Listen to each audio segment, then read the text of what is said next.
Okay, we're on the Gitwick adding instrument attributes page. I'm going to refresh it, reload it. Everything's getting pulled in good.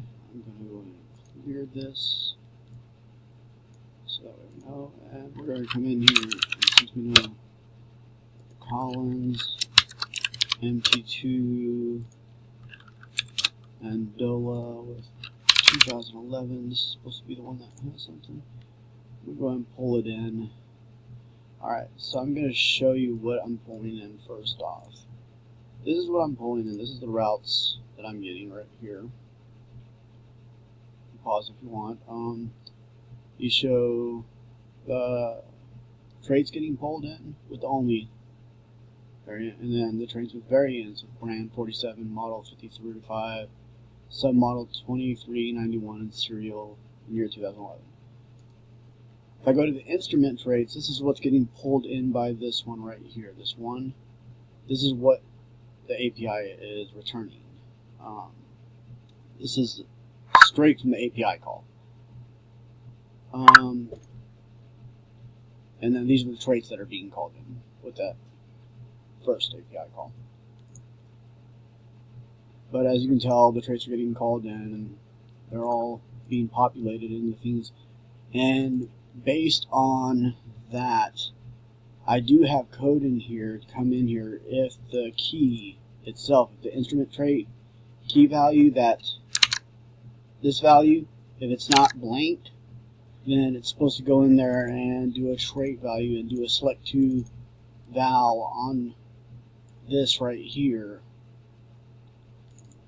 of that instrument key's trait. So whenever this gets fixed, I would think that if anything gets pulled in by that API, that this will trigger, and it should correctly go in there based on the way you guys were doing it here in the scripts.blade file right here, I think. Let me see, yeah, get edit mode, just showing the HTML, and then it's using the select to val this dot trim. So that's exactly how I did it here, just so I would be following the same method you guys did. But that's what I have, and I guess I'm confused as to what's not working on your end.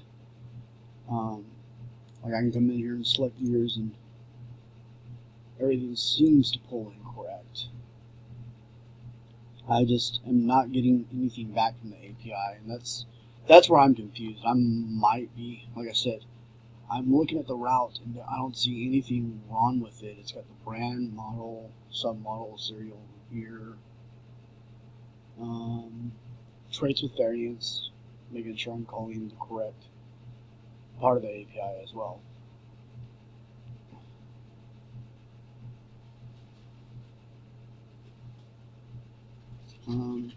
If you see anything that's wrong, just let me know.